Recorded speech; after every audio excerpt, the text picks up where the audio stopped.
So polyembryony, as you all are aware of, it is defined as the process of occurrence of more than one embryo in a seed. एक seed में एक से ज्यादा embryo आ जाए उसे पोलीएम्ब्रियोनी कहा जाता है।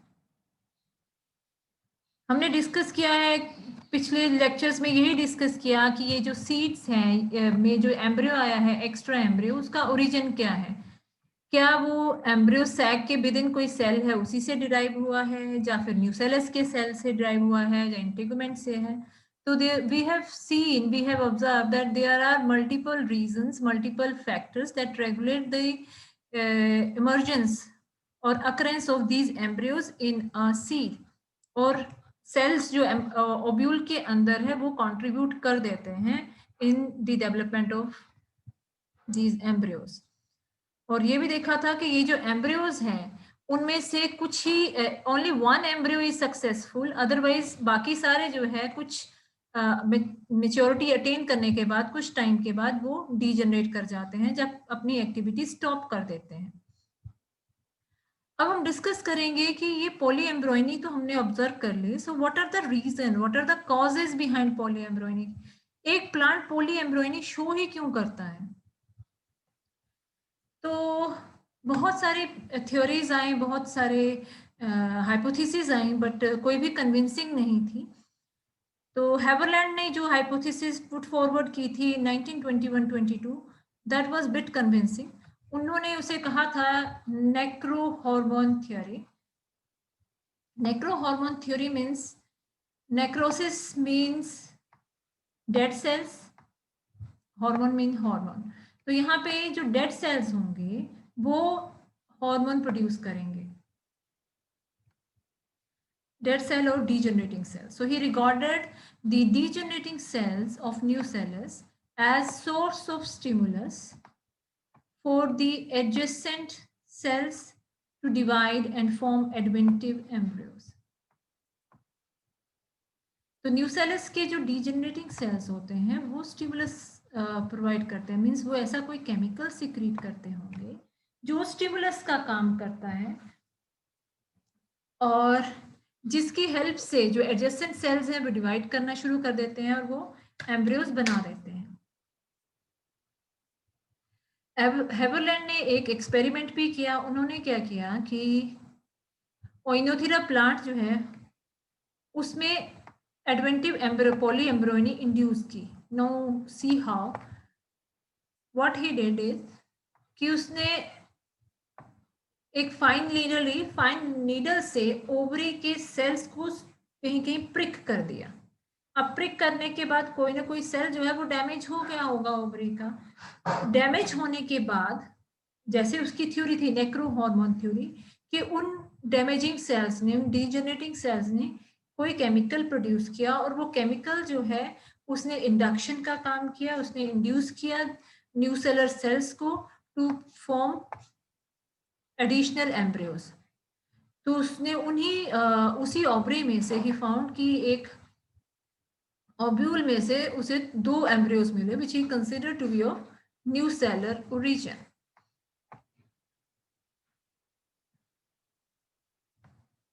लेकिन इसमें ये पॉइंट मेंशन करना जरूरी है कि ये जो फाइंडिंग थी हेवरलैंड की, ये उसी के साथ ही एप्लीकेबल हुई, मींस जो उसने परफॉर्म किया वहीं पे उसे रिजल्ट्स मिले, ये रिप्रोड्यूस नहीं हो पाए। बाकी साइंटिस्ट जो है वो इस रिजल्ट को रिप्रोड्यूस नहीं कर पाए। देन लेरॉय ने 1947 में he thought that polyembryony in mango was caused by one or more recessive gene.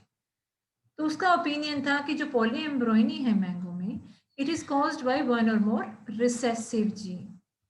उसने इसी बेसिस के ऊपर, जीन्स के बेसिस के ऊपर मैंगो की वैरायटी को 2 पार्ट्स में डिवाइड कर दिया। He states that while in the primary center of origin, that is the eastern India, only monoembryonate forms with dominant genes occur. तो जो प्राइमरी सेंटर ऑफ ओरिजिन है मैंगो का, it is eastern India. Eastern India है primary centre of origin. वहाँ पे mono एम्ब्रियोनेट forms होती हैं और उसमें डोमिनेंट जीन्स होता है। लेकिन जो सेकेंडरी सेंटर ऑफ ओरिजिन है, जैसे चाइना, फिलीपींस एंड सूडान, उसमें रिसेसिव जीन्स होते हैं और वो पॉली एम्ब्रियोनेट सीड्स होते हैं। तो ये रिसेसिव जीन्स हैं और वो पॉली एम्ब्रियोनेट सीड्स उन्हें कहेंगे कि उन सीड्स में एक से ज़्यादा एम्ब्रियो प्रेजेंट होते हैं। तो इसी सर्च के बेसिस के ऊपर उसने ये हाइपोथेसिस दे दी कि जो पॉली एम्ब्रियोनी है मैंगो में, it was caused by one or more recessive genes. But actually it is not true, because Indian varieties जो हैं उसमें भी कुछ मैंगो की वेराइटीज ऐसे हैं जहाँ पे पॉली एम्ब्रियोनी ऑब्जर्व की गई है। तो it means this polyembryonic factor it is not linked with genes, तो हम इसे जीन्स के साथ लिंक नहीं कर सकते हैं। तो ये है इंडियन वेराइटीज, जैसे बॉम्बे है, फजली है, लंगरा है, जो पॉली एम्ब्रियोनी शो करते हैं। फिर आ गया एक थर्ड रिसर्चर, और ये रिसर्च जो है ये 2013 की है। इसमें फेराटी एंड लेगरी ने they reported that in Bignoniaceae polyembryony is associated with polyploidy. Polyembryony जो है ये पोलीप्लॉइडी से एसोसिएटेड है। They analysed 4 polyploids and 1 diploid species of Anemopegma। Anemopegma एक प्लांट है, उसकी इन्होंने 4 polyploid स्पीशीज को ऑब्जर्व किया, एनालाइज किया, और एक डिप्लॉयड स्पीशीज को एनालाइज किया, and they observe that all polyploid species were polyembryonate। जो सारी polyploid स्पीशीज थी वो polyembryonate थी, means 2 to 7 embryos per seed, and कितने सीड्स में? In about 60% seeds depending upon species. तो नियर अबाउट 60% सीड्स जो हैं वो पोली एम्ब्रॉयनी शो कर रहे थे। तो it was amazing. It means कि ये शायद जो भी इन्होंने रिसर्च की, it has something to do with polyembryony. और जो डिप्लॉयड स्पीशीज थी that was monoembryonate. One more research is there where Frassetto in 1957 states that the embryo in citrus seeds may be influenced by following factors। हम लोगों ने पहले ही discuss किया है कि सिट्रस सीड्स में पोली एम्ब्रियोनी काफ़ी प्रोमिनेंट होती है। एक सीड के अंदर बहुत सारे एम्ब्रियोज देखने को मिल जाते हैं, और सारे एम्ब्रियोज जो हैं वो अलग अलग स्टेज पे होते हैं अपनी ग्रोथ के। ऐसा नहीं है कि सारे एक ही स्टेज पे होंगे। कोई मैच्योर होगा, कोई हो सकता है उससे कम मैच्योर हो, कोई बिल्कुल ही इनिशियल स्टेज में प्रो एम्ब्रियो हो, कोई ग्लोबुलर एम्ब्रियो हो। तो डिफरेंट डिफरेंट स्टेज में एम्ब्रियोज एग्जिस्ट करते हैं। अब फ्रसेटो ने क्या किया, ही सजेस्टेड कि कुछ फैक्टर्स हैं सिट्रस प्लांट के जो रेगुलेट करते हैं सिट्रस सीड्स में पोली एम्ब्रियोनी। फर्स्ट फैक्टर है एज ऑफ ट्री। अब एक ट्री की एज कितनी होगी? मीन्स जैसे जैसे वो प्लांट जो है उसकी एज बढ़ती जाएगी, उसमें पॉली एम्ब्रियोनी का करेक्टर भी बढ़ता जाएगा। So age of tree increasing in older trees. Older trees में ये फैक्टर, ये चांस जो है पॉली एम्ब्रियोनी का, ये बढ़ जाएगा। Fruit set, so being higher in years of higher fruit set, as we all are aware of, कई बार ऐसा होता है कि एक सीजन में एक प्लांट जो है वो ज्यादा फ्रूट प्रोड्यूस करता है, और उससे नेक्स्ट सीजन में वहां पे जो नंबर ऑफ फ्रूट है वो कम हो जाते हैं। तो जिस सीजन में नंबर ऑफ फ्रूट, जिस ईयर में नंबर ऑफ फ्रूट ज्यादा होंगे, उस ईयर में पॉली एम्ब्रियोनी के होने का चांस ज्यादा है। देन न्यूट्रिशनल स्टेटस, जो प्लांट का न्यूट्रिशनल स्टेटस क्या है उसके ऊपर भी डिपेंड करता है कि पॉली एम्ब्रियोनी कैसी होगी। और ये जो न्यूट्रिशनल स्टेटस है प्लांट का, इसमें जो पॉली एम्ब्रियोनी है ये डिक्रीज कर जाती है with reduction in food supply. अगर फूड सप्लाई कम हो जाए, मीन्स अगर सॉइल जो है वो फर्टाइल नहीं है, वो उस प्लांट की रिक्वायरमेंट को फुलफिल नहीं कर पा रही है, तो वो पोली एम्ब्रॉयनी शो नहीं कर पाएगा। Another one is orientation of branches.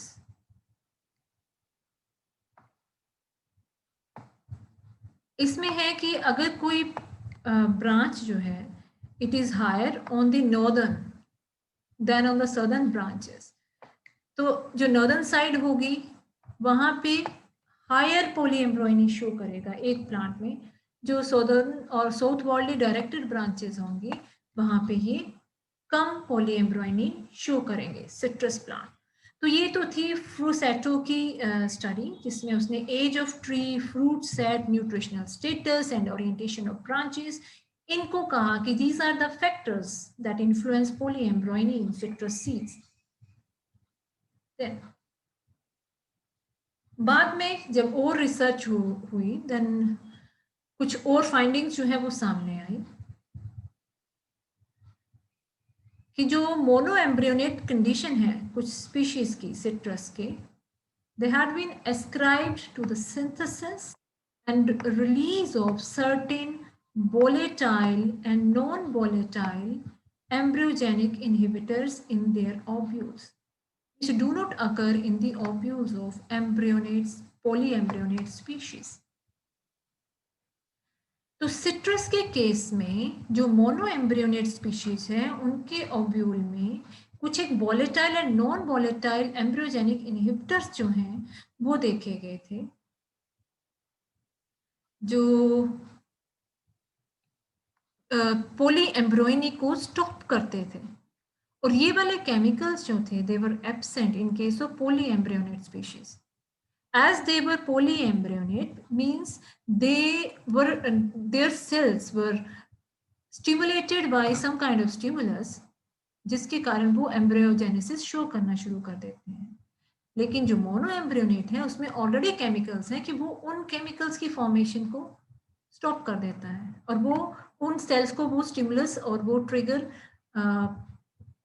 Receive करने से रोकता है। Embryo formation in Nucellus culture of Citrus reticulata, a polyembryonate species, is inhibited when co-cultured with the ovule of Citrus medica, a monoembryonate species. तो अगर दोनों को साथ में कल्चर किया जाए, सिट्रस मेडिका को और सिट्रस रेटिकुलेटा को, तो सिट्रस रेटिकुलेटा जो है इट इज अ पोलीएम्ब्रियोनेट स्पीशीज, तो ये बहुत सारे एम्ब्रियो बनाने में कैपेबल होते हैं इसके सीड्स। उस केस में जो सिट्रस रेटिकुलेटा की जो टेंडेंसी होती है पोलीएम्ब्रियोनी शो करने की, वो खत्म हो जाती है जब वो इनहिबिट हो जाती है व्हेन इट इज को cultured with citrus Medica. It mean citrus Medica ने कोई ना कोई केमिकल ऐसा बनाया कि उसके सेल्स जो हैं वो अरेस्ट हो गए जिस स्टेज में थे, वो फर्दर एम्ब्रियोजेनेसिस शो नहीं कर पाए, उन्होंने इनहिबिट कर दिया। तो बाद में जब इसकी रिसर्च हुई then it was found that the volatile inhibitor present in citrus plant is ethanol. Ethanol जो था ये वोलेटाइल इनहिबिटर था जो सिट्रस प्लांट्स में प्रेजेंट था and it is produced by citrus medica. अब ये भी क्या है, हो सकता है कि वो ये जो फाइंडिंग है इसको कैसे एस्टेब्लिश किया जाए।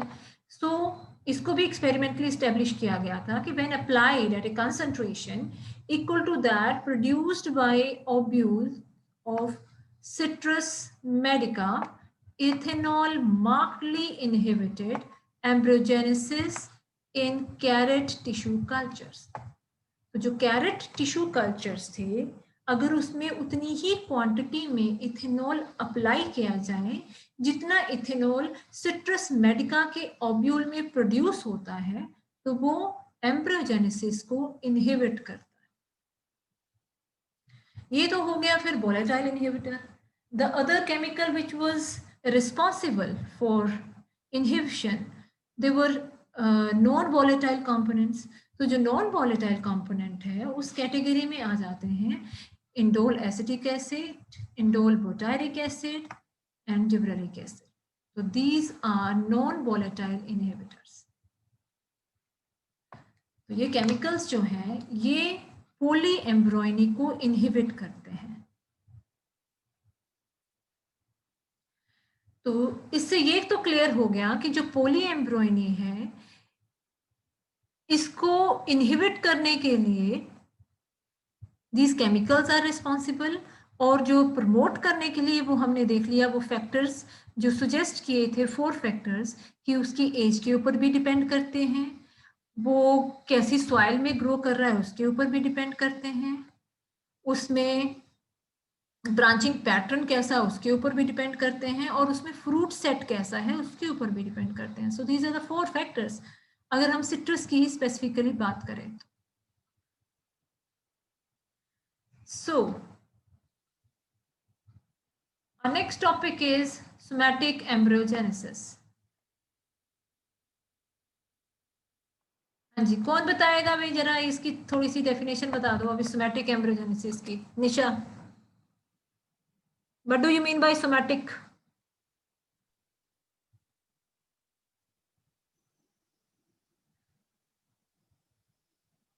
यू आर नॉट ऑडिबल, मुझे आपकी आवाज नहीं आ रही है।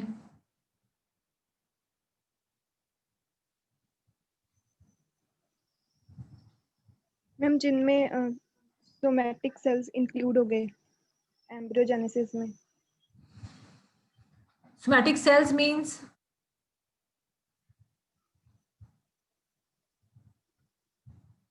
मैम जो हैप्लॉइड सेल्स होंगे, जो मतलब रिप्रोडक्टिव सेल्स के अलावा जो सेल्स होंगे। हाँ, any cell other than gametes they are called yes ma'am. Somatic cells, और अगर उनसे एम्ब्रियो डेवलप करता है उसको कह देते हैं सोमैटिक एम्ब्रियोजेनेसिस। तो somatic embryogenesis, it is the capacity of somatic, it is a capacity of somatic or non-sexual plant cells to form embryos by a process resembling zygotic embryogenesis. ये tendency है, ये एक कैपेसिटी है somatic cells की जो कि plants में present होते हैं कि वो एम्ब्रियो बना सके वैसा ही जैसा कि जाइगोटिक एम्ब्रियो बनते हैं, सेम प्रोसेस, क्योंकि अल्टीमेटली हमें एक नया प्लांट चाहिए। तो वहां पे ये सोमैटिक एम्ब्रियोज जो है वो इंपॉर्टेंट रोल प्ले करते हैं। तो zygotic embryogenesis it means it leads to the formation of bipolar structure with root and shoot axis and closed vascular system. इससे ये भी क्लियर हो जाता है कि जब भले वो सोमैटिक एम्ब्रियो हो लेकिन जो डेवलपमेंट पैटर्न होगा और जो stage equivalent to globular, heart shape, torpedo and all other stages of zygotic embryogenesis. तो उसमें स्टेप्स जो है वो वही फॉलो होंगे, भले सेल जो है वो सोमैटिक ओरिजिन का है, वो गैमीट नहीं है, but the steps that involved during embryogenesis they are similar to the one that are there in case of zygotic embryogenesis. The same has been reported in case of monocot. तो monocot में भी यही चीज report की गई है। Monocot में भी सेम सोमैटिक एम्ब्रियोज जो है वैसे ही स्टेजेस शो करते थे जैसे कि एक जाइगोटिक एम्ब्रियो शो करता था। वहां पे भी ग्लोबुलर स्टेज आती है, कॉलिप्टेलर स्टेज आती है, स्कूटेलर स्टेज आती है। तो यहाँ से ये तो क्लियर हो जाता है कि भले वो सेल का ओरिजिन डिफरेंट है बट द मेथडोलॉजी जो है वो सेम होगी। यस,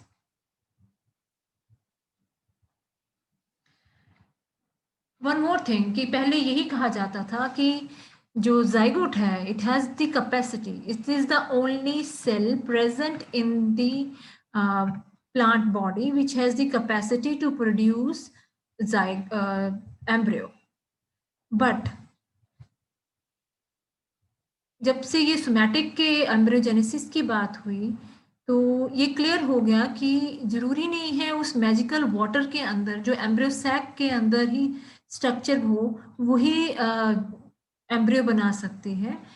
जो स्ट्रक्चर्स बाहर भी हैं और सेल्स बाहर भी हैं, they can also give rise to embryos provided they are grown in a sterilized and well maintained atmosphere with good amount of nutrients, जो भी उनकी requirement है अगर उसको फुलफिल कर दिया जाए तो उसके बाद सोमैटिक एम्ब्रियोजेनेसिस जो है वो somatic cells other than gametes वहां से भी जनरेट किए जा सकते हैं एम्ब्रियोस। अब ये सोमैटिक एम्ब्रियोस, अब क्वेश्चन अराइजेस क्यों? क्योंकि चलो हम लोगों ने इसके बारे में तो पढ़ा हुआ है कि जाइगोट जो है वो तो डिवीजन में जाएगा and give rise to new organism, लेकिन बाकी सेल्स कैसे उप डिवीजन में चले जाते हैं? तो उसके लिए टर्म यूज की गई थी सेलुलर टोटिपोटेंसी। सो जो सोमैटिक एम्ब्रियोजेनेसिस है, it give best example of cellular totipotency and it was proposed by Haberlandt in 1902. Cellular totipotency states that all normal living cells possess a potential to regenerate entire organism. तो जैसे हम लोगों ने lower organisms में देखा है कि एक पार्ट कट कर दिया तो रीजनरेशन के बाद वो जो लोस्ट पार्ट है उसको रीजनरेट कर लेते हैं। तो जो सोमैटिक एम्ब्रियोजेनेसिस है वो भी यही वाला फिनोमेना रिप्रेजेंट कर रही है कि एक नॉर्मल लिविंग सेल जो है उसमें इतनी पोटेंशियल होती है कि वो रीजनरेट करके इंटायर ऑर्गेनिज्म बना सके। Somatic embryogenesis has been observed in over 500 species of dicot and monocot plants. तो डाइकोट और मोनोकोट में 500 से ज्यादा स्पीशीज हैं जिनमें ये सोमैटिक एम्ब्रियोजेनेसिस ऑब्जर्व की गई है, जिसमें एग्जांपल आ जाते हैं अल्फा अल्फा का, एप्पल का, carrot, coffee, cotton, grape, rice, soybean, wheat. तो ये उसमें से कुछ जो है वो यहाँ पे मेंशन किए गए हैं, but the list is very long, that is 500 species they have been there, उनमें ऑब्जर्व किया गया है कि वो सोमैटिक एम्ब्रियोजेनेसिस शो कर सकते हैं। और ये जो स्टडी है ये थोप ने की थी, थोप एंड स्टासोला ने 2001 में। एक और प्लांट है रेनिनकुलस स्क्लेरोटस। रेनिनकुलस स्क्लेरोटस जो है ये एक ऑर्नामेंटल प्लांट है, इसमें बहुत ही ब्यूटीफुल डिफरेंट कलर्स के फ्लावर्स होते हैं और ये मार्च मंथ में, मार्च, फेब और मार्च में इसमें इसका ब्लूमिंग टाइम होता है। इसे बटर कप भी कहते हैं। तो जो रेनिनकुलस स्क्लेरेटस है, एक तो इसकी ऑर्नामेंटल वैरायटी होगी जो हम लोग घरों पे लगाते हैं, एक वाइल्डली ग्रो करती है रेनिनकुलस स्क्लेरेटस की वैरायटी, तो उसमें येलो कलर के फ्लावर्स होते हैं। इसको भी और डोकस कैरोटा, कैरेट को, they have been proved especially suitable for somatic embryogenesis. तो इनके ऊपर जो भी एक्सपेरिमेंट किए गए हैं सोमैटिक एम्ब्रियोजेनेसिस के, उसमें इनके रिजल्ट्स जो हैं वो काफ़ी कन्विंसिंग है। So any part of these plants will form embryos in tissue culture. तो इन प्लांट्स का कोई भी पार्ट ले लीजिए, कोई भी सोमैटिक पार्ट ले लो और वो उसे कल्चर मीडियम में ग्रो कर देंगे तो वो सोमैटिक एम्ब्रियोज बना देगा।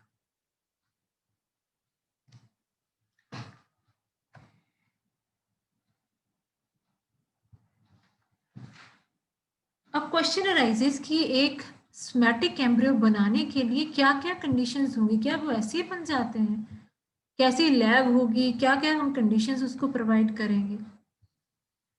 तो उसे कह देते हैं morphogenic aspect of somatic embryogenesis.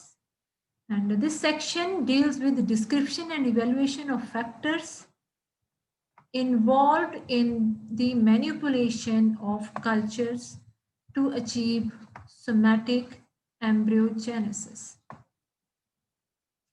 कि अब कल्चर जो है, एक प्लांट को कल्चर करने के लिए डिफरेंट कल्चर मीडियम होता है, दूसरे प्लांट को कल्चर करने के लिए डिफरेंट कल्चर मीडियम होता है। तो कैसे उसको मैनिपुलेट करते हैं, कैसे उसे यूज करते हैं ताकि जिस प्लांट, जो भी हमारा प्लांट ऑफ इंटरेस्ट है, उससे हमें सोमैटिक एम्ब्रियो मिल जाए। तो इसमें स्टेप्स इन्वॉल्व होते हैं. First is selection of inoculum. कौन सा पार्ट लिया है हमने प्लांट का जिसको हम कल्चर कर रहे हैं. क्या वो रूट का पार्ट है या शूट का पार्ट है, स्टेम का पार्ट है, लीफ का पार्ट है. तो which part of the plant is used for culturing, that is called selection of inoculum. अब क्योंकि हमने कोई प्लांट पार्ट सेलेक्ट कर लिया है तो उसको हम किसी न किसी मीडियम में ग्रो करेंगे. तो मीडियम क्या है, उसकी कंपोजिशन क्या है, वो भी मैटर करती है. In fact that matters a lot कि क्या वो प्लांट का जो सेल है, is that cell is capable in growing that particular medium. फिर आ जाता है कल्चर एनवायरनमेंट, कि जिस लैब कंडीशन में हम रख रहे हैं वहाँ पे टेम्परेचर कितना है, वहाँ पे ह्यूमिडिटी कितनी है. तो ये कंडीशंस जो हैं, लाइट कितनी है, ये मैटर करती हैं किसी भी प्लांट सेल को डिवीजन में जाने के लिए. अब हमने सारी कंडीशंस मेट कर ली, इनोकुलम भी बढ़िया सिलेक्ट कर लिया, मीडियम भी बहुत बढ़िया है. Then culture environment we have provided in plant tissue culture lab. Then proliferation, repetitive embryogenesis and embryo cloning. तो जो भी हमारे पास सेल है उसमें प्रोलिफरेशन हो, क्योंकि पहले तो एक जो सेल है उसमें प्रोग्राम इस तरह से होता है कि उसका पूरी जो मशीनरी है वो प्रोग्राम्ड है कि उसको अब स्टेम है तो उसको स्टेम बनानी है. तो पहले तो उसकी प्रोग्रामिंग को डिसिफर करके रिवर्ट करना पड़ेगा कि वो नॉर्मल सेल की प्रोग्रामिंग शो करे, उसके जैसा बिहेव करे. उसके बाद वो डिवीजन में जाएगा. डिवीजन में जब जाएगा तो वो एक अनडिफरेंशिएटेड मास ऑफ सेल बना देगा जिसको कैलस कहेंगे. अब जब कैलस बनेगा, प्रोलिफरेशंस जो है उसमें तब आएंगे, जो एम्ब्रियोस तब बनेंगे उसकी एजिस पे, जब उसको एक हम हार्मोनल कंसंट्रेशन देते हैं पर्टिकुलर ऑक्सिन एंड साइटोकाइनिन की, तब उसमें रूट एंड शूट जो है वो डिफरेंशिएट होते हैं. अब जब ये मल्टीपल एम्ब्रियोज होते हैं तो इसको एक्साइज किया जाता है, फिर इनको कल्चर किया जाता है. इंडिविजुअल एम्ब्रियो को फिर ग्रो किया जाता है उन कल्चर मीडियम में. That process is called maturation of somatic embryos. अब सोमैटिक एम्ब्रियोज हमारे पास एक टेस्ट ट्यूब में अवेलेबल है जिसमें कि रूट भी है, शूट भी है, वो सब कुछ फॉर्म हो गया है.